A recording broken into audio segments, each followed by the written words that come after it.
Throughout the series, we've been looking at some of the best architectural projects in the country, and in this final episode, we're counting down the top 10 as chosen by our judges. Welcome to the best of the best Australia by Design architecture.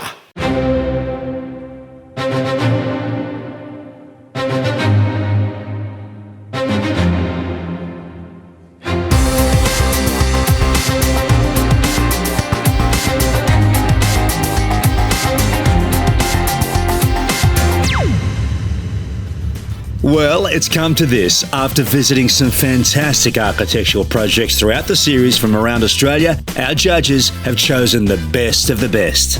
I am very excited. This is an amazing top 10. I think it's going to be a teaser for the community on all sorts of different types of approach to different projects.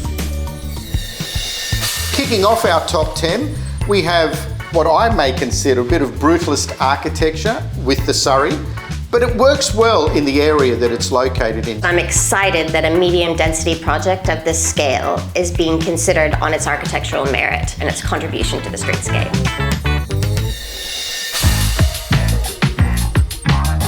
We want to make things that are not just concrete. They have form and they have shadow. So the materials we use are the material that you see, but then there's all the shadow and the light that hits it. Concrete is one theme, but there are other themes that have integrity in this development. One is landscape, or understanding of the relationship between urban life and landscape. There's something rather beautiful about seeing your home through a garden.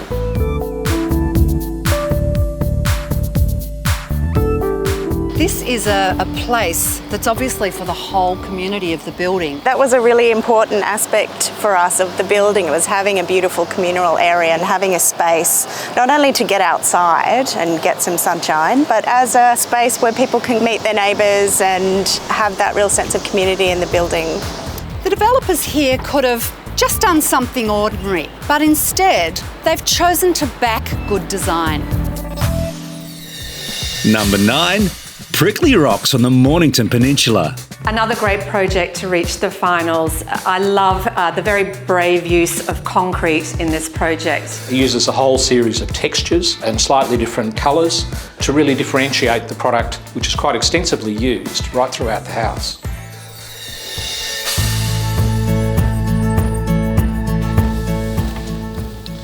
Oh wow, this is an absolutely beautiful living space. This is the centre point of the house in a lot of ways. Bushy and Danny were keen to have a point right here that could survey the whole house. Stephen, I'm noticing the obvious difference in the concrete from what we see on the kitchen bench to the walls and the ceiling. That was a deliberate strategy to create a contrast between the concrete that you touch, which is super smooth, and the concrete that you look at. Stephen, now this is a lovely surprise. I didn't know what to expect from the other side of the wall there, and I love the contrast between the timber and the concrete. Yeah, you do see it very clearly here, Reno. And I love how you can see straight through the house onto the national park there, Steve. Yeah, that's right. And Bushy and Danny were very keen on being able to see that view through the house and just picking up the rolling mooners rolling across the dunes. This is just wonderful space. We've got this outdoor area which is often full of children screaming and in the pool and bouncing on the trampoline. And we love just being able to hop in the car and come down here, and we've escaped everything in between, and we just come down here, and this is our little getaway. How about this architecture pocket rocket? Holiday home, all you could want in 75 square metres at number 8. This pint-sized architectural statement delivers in droves in terms of space and the way that it maximises its impressive landscape. It's like an old piece of farm equipment that's just been left on its site to rust and to kind of weather. Is that your material choices? Well, it need to be low maintenance. That was very important for the client. And so the rusting metal, the rough sawn wood, the handmade bricks. And yes, it was all about materials that would still look good in 10, 15, 20 years' time. It is really quite roomy. I noticed there's no corridors. That's right. Is that a trick? Circulation space has been reduced. Traditional areas like the kitchen, where you would probably be more expansive, we've compacted it down. Whatever floor area we could save here, we could use in areas like the bathroom. It's all open. You'll notice there's no doors. It flows from one to the other. And the whole idea being that you just had this experience of moving through the spaces without being closed off. That sense of luxury, sense of the unusual. You wouldn't have this at home. I mean, no one has a bathroom like this at home. No. Brett has designed a building that blends into its surrounds, and it will just get better over time. Coming up, we continue our countdown towards the judges' pick of the ultimate winner of the series.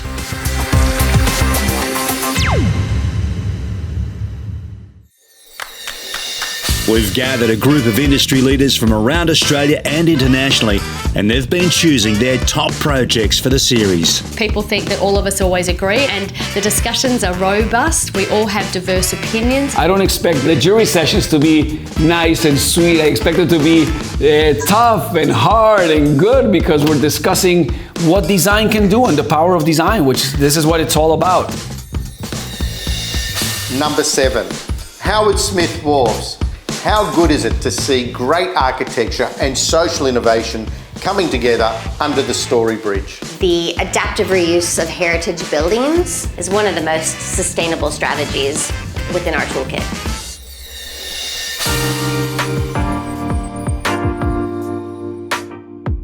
We're sitting in 500 metres of direct river frontage. We have the iconic Story Bridge in front of us, the beautiful cliffs behind us. We've rediscovered the magic of our Brisbane River, and we're so fortunate we're perched right here on it. This building and the new buildings on site are really not to detract from the original wharf buildings, but really to provide the facility and draw into the background. It has to be a modern statement. There's no good emulating the buildings that are already here. And we're not talking about restoration on this site, it's adaptive reuse. So it's adapting the buildings to new needs. The fact that there's events venues for 8 people up to 1,500 people and everything in between, it's really become a tourism draw card for the city. A place-led development that really is quintessentially Brisbane. We've seen all sorts of beautiful restorations, new buildings, but I reckon I like the original one because there's an unfinished beer waiting for me. There's been a lot of blood, sweat and tears and hard work and money's gone into it, but we feel very proud of what's been delivered here. Here's to Fallon's Brewing Co. on the Brisbane River. Cheers. Cheers. Number 6 is Vodka Palace. I love this project. I feel like I can kind of relate to it. It's a very personal project that really speaks to the personality of the lady that lives there. Why Vodka Palace? Well, the owner simply happens to make a very good ginger vodka cocktail. Oh, that's fantastic. I'm looking at this beautiful concrete roof running outside.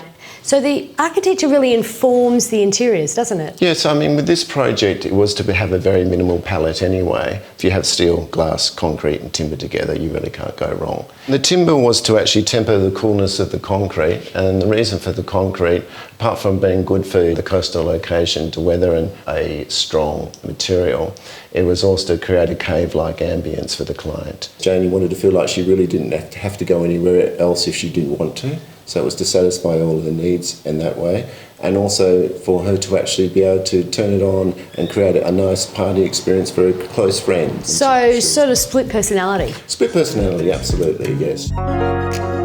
This is stunning. It's a bedroom worthy of a palace, actually. It's got a real Zen feel.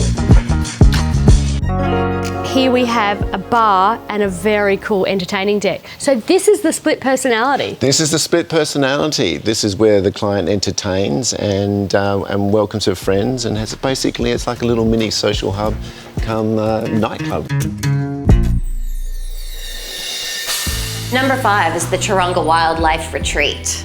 It really delivers on the vision to have a respectful integration of the human and the animal habitats. The way they've set it up, the timber structures there, even though it's new to me, it's already a classic build.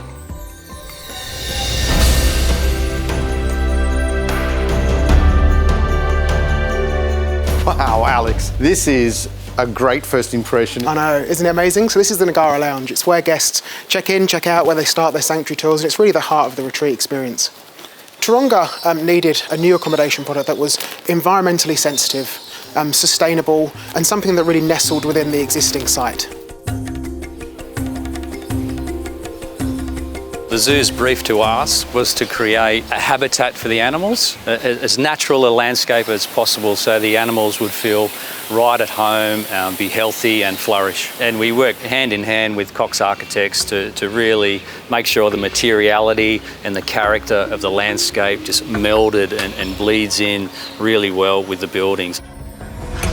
The retreat is designed to achieve a 5-star Green Star environmental rating, which will make it one of the first hotels in Australia to get to that level. And part of that is initiatives like the CLT timber structure that all these pods are built from, and the timber cladding and the sun shading elements that you can see with the sort of leaf patterns, and the black butt cladding on the buildings. So there's all sorts of sustainable approaches which also help integrate the building into its environment. Coming up, just 4 more architectural projects to go in our top 10 Best of the Best series final.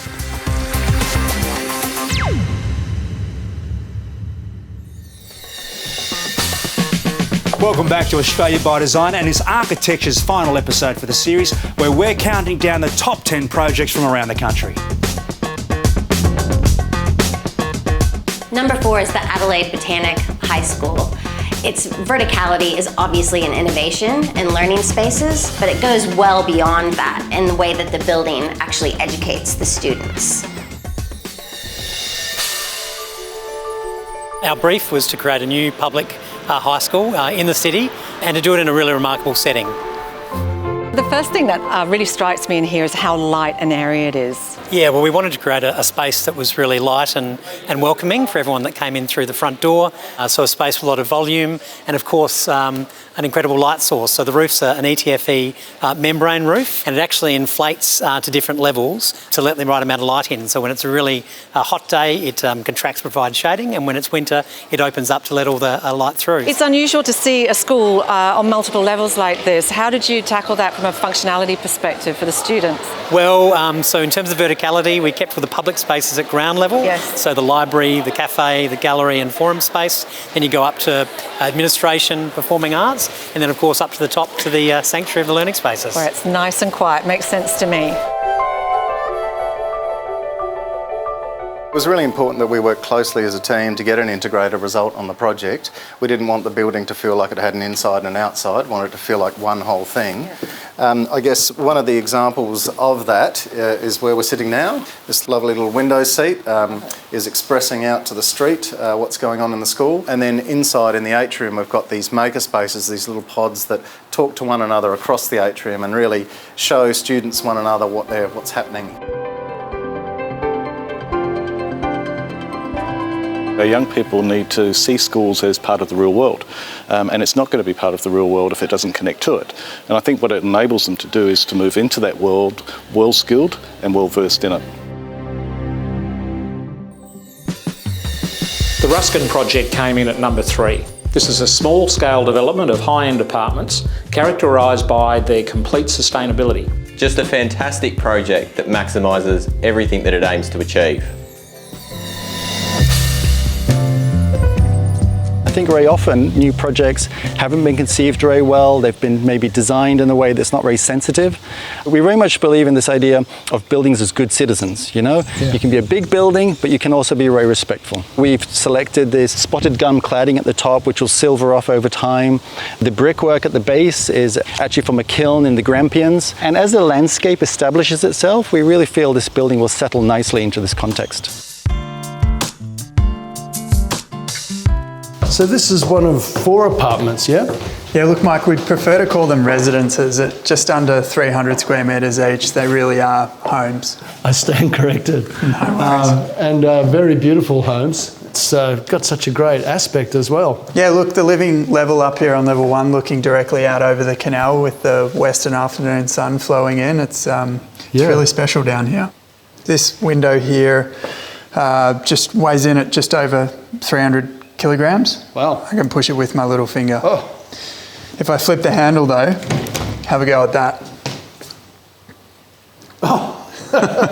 So you get a sense of the seal that's created. So that's all about air tightness, letting less hot air in, less cool air in. Great kitchen too. Yeah, look, it's a beautiful space. And the hit and miss bricks, they're really beautiful. They really give you a dappled light. Yeah, again, screening that hot western sun and giving you that dappled view out to the greenery. Our building's going to be around for a really long time. You know, you build a building and it's going to be around for 100 years perhaps. So, you know, I put a lot of love into the projects I design. You know, I really want to make sure that I leave a positive legacy in the city. Sarah Stevenson is one of Australia's leading colour experts, and together with Wattle, Sarah is choosing one project from the series to award the Wattle Best Use of Colour Award. The winner will receive Pantone's latest colour forecast kit. Sarah and Wattle use macro trends and consumer behaviour insights to create trends through bespoke photography and storytelling, and the winner will also receive a private preview of Wattle's 2021 colour forecast. And now time to announce the winner. The Best Use of Colour Award in Architecture goes to the Perth Children's Hospital. They've really demonstrated an excellent understanding of colour psychology and colour placement that ensures that they bring this lovely joy and vitality to a space. I feel like every children's hospital should feel like this. Still to come, our top 2 projects. Now, which project will take out the series?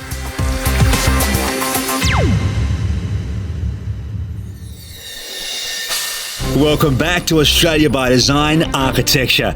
We're almost there. Who have the judges chosen to win the series? Well, number 2 was Palmyra, located in Kangaroo Valley. Kangaroo Valley is a beautiful location, but it is heavily treed and it is subject to bushfires. This is a story about design being pushed to its very limits and succeeding. It's been challenged and tested, and it's withstood everything that's been thrown at it.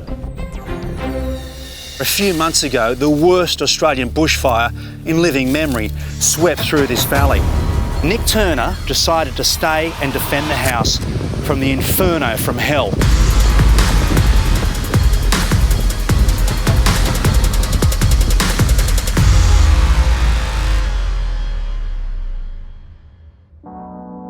The house from different angles appears quite defensive, and the entry is quite understated at the door. You almost don't know where the door is.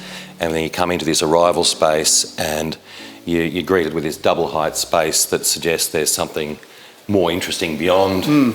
That mountain really comes into the room. It's our wallpaper to the north. And on this side, the enclosed courtyard. It's amazing when that fire is going on a cold winter's day, how this whole space almost, it's like a roofless room. What are the key materials here? The ironbar timber, and then concrete, and concrete features heavily. I think it's a very pure, very robust, very honest material. I don't know, it just has a real warmth and depth to it. What are some of the key materials here, Nick? Brick, the timber again, and concrete. I'm incredibly fond of brick, and you can do so much with it. After the fire, you had time to crack open and relax. What wine did you go for? Actually, it was an old Bordeaux that a mate gave me as a 50th birthday present, and I think I was sitting there in a pair of underpants and thongs in shock, and I thought, bugger it, I'll have a drink.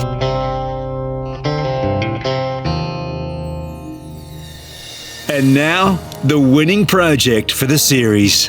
Well, the winner, not surprisingly, is the Perth Children's Hospital. Perth Children's Hospital turns everything that we previously knew about hospital design on its head, and for that it absolutely deserves to be celebrated.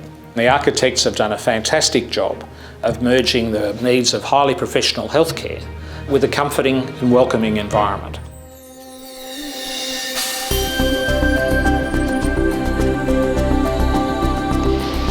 This gallery space is really the heart space of the whole hospital. Right. This is the social spine, if you like, over multi-levels, as you can see. Every ingredient of the hospital is accessible from here, whether it's the kids' rooms or clinics, etc. There's the ability from each of the kids' rooms to see Sky, Kings Park, and in some cases the river as well. There's proven health benefits that if you can see nature from your room, that your healing time is faster, your pain threshold is higher. Yep. So that's obviously been incorporated at this perfect location. The creative team attached to this project is enormous. Not just architects, but all of the stakeholders, nurses and people who work in the hospital, plus a whole series of youth groups and kids groups. So they actually contributed pretty heavily to the composition of the spaces, to how we use colour, in particular how we created wayfinding from a kid's perspective. This is one of the very early but pretty critical sketches, which was looking at inspiration which we took from Kings Park as much as anything. The idea of the stem and petals as being the informing diagram for the entire building. Right. Kings Park has informed the entire plan form of the building, and it's informed the entire colour palette for the building. We distilled this photography over a 6-month period, picking up the seasonal cross-section, and then out of these came the absolute colours for the entire building. Filled with colour and a sense of playfulness, this beautifully detailed building demonstrates that good architecture and design can make a sick child and their family's journey just a little less stressful. Pretty special, isn't it? Well, what a great result. Truly an extraordinary design, and congratulations to all of our winners. I hope you'll join us next time on Australia by Design Architecture.